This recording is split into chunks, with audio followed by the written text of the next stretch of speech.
2, 3, 4. Hi everybody, I'm going to show you a modified tab cast on. We start with a slip knot. In this one we're going to use a long tail cast on to cast on 3 stitches. So I use the slip knot to start my long tails, but you can do it with a loop. But anyway, here we go. Stitch number 1 for the long tail, take the short tail. You don't need much because it's only 2 more stitches to add. There's 1 and add 2. That's our 3 stitches to start. Now we're going to knit 6 rows. If you've done a cable cast on or another kind of cast on that doesn't start with a row, knit 7 rows. But in this case, we're going to knit 6 rows. So just knitting the first row, nice short little rows. There we go.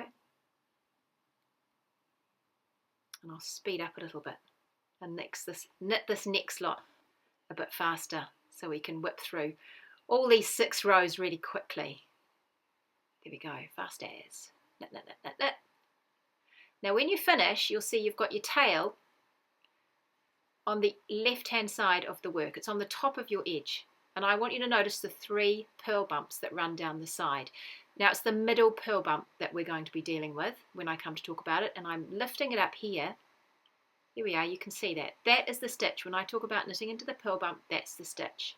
In this case, I want you to do a yarn over, lift the purl bump, and then twist it twice, 90 degrees, twice around your needle. So you can see I just slip into the back of the stitch and turn it and replace it on my left needle and then knit it. So we've got 3 stitches, we've already done yarn over, twist, twist, another yarn over, and then we go to the end of our tab, we turn it again and we want to knit 3 stitches into the end of the tab.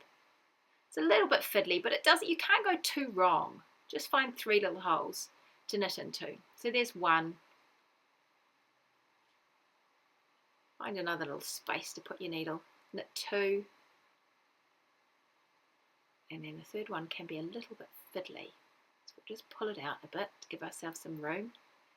Ugh, I'm struggling on this big fat wool. There we are, knit into the 3rd. Pull it through. I quite often cast on with just 1 needle. So there's the beginnings of our modified tab cast on. I'll do the next row with you. Now in this case, we're doing a garter tab. So we're going to knit 3 stitches for the edge of our shawl. 3.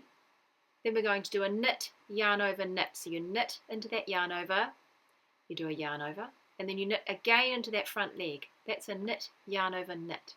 K-Y-O-K. And then knit the next stitch. Sometimes you might purl that next stitch if it's a stockinette start. There we are, we'll do another K-Y-O-K, knit, yarn over, knit into the next yarn over, and then end by knitting those last 3 stitches.